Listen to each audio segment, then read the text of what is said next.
Sobat Insta, pada suatu malam, kira-kira jam 11 malam atau pukul 23, telepon dari Pak Koster berbunyi.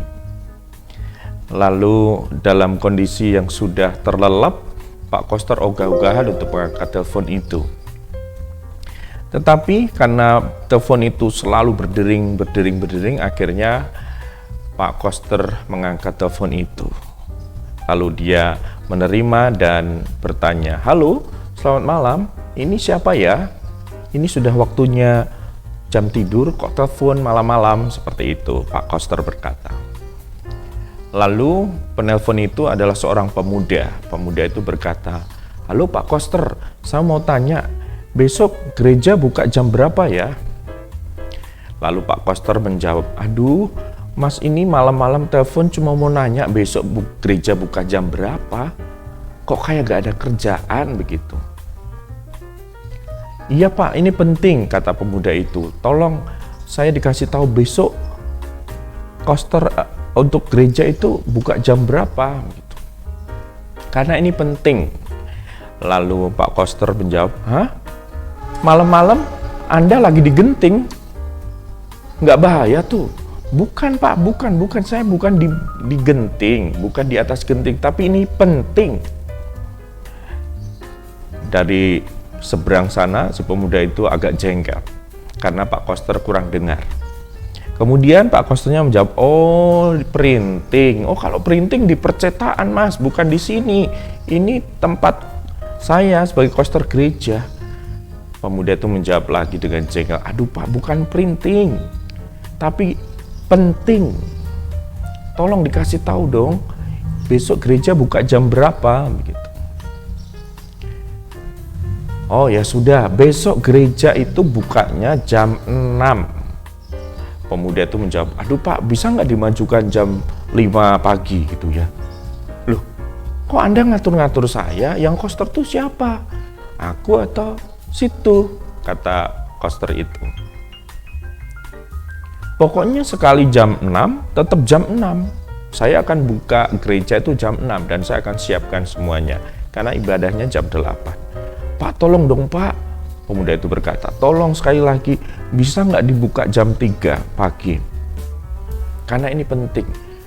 "Loh Mas, nggak bisa. Udah seperti biasanya saya buka gereja itu jam 6, jadi nggak bisa dimajukan. Masa ada gereja mau jam 3?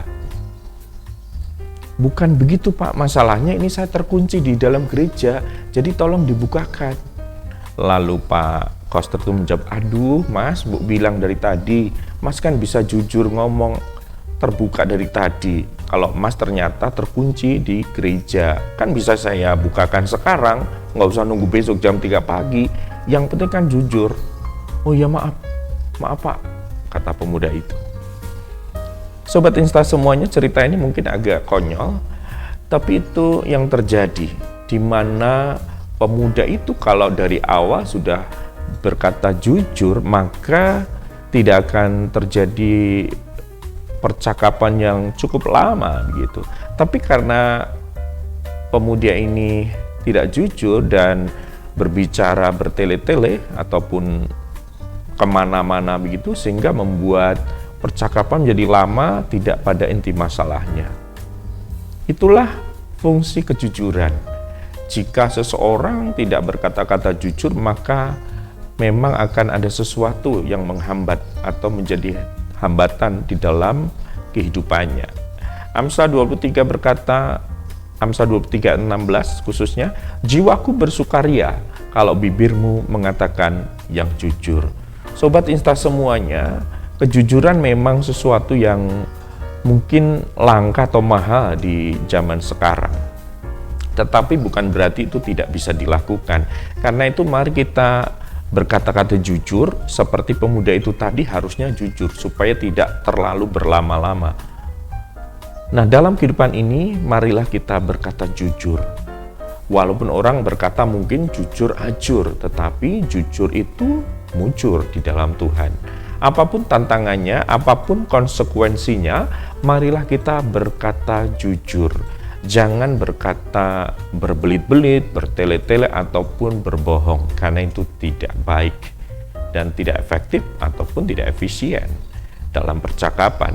Marilah Sobat Insta semuanya, kita biasakan untuk berkata-kata jujur tanpa ada kebohongan. Sobat Insta, kejujuran membawa seseorang kepada kemujuran. Sebaliknya, kebohongan membawa seseorang kepada kehancuran. Karena itu Sobat Insta, perlunya untuk hidup jujur. Tetap semangat dan hiduplah jujur sampai seterusnya. Tuhan memberkati kita semuanya. Salam Insta, inspirasi untuk kita.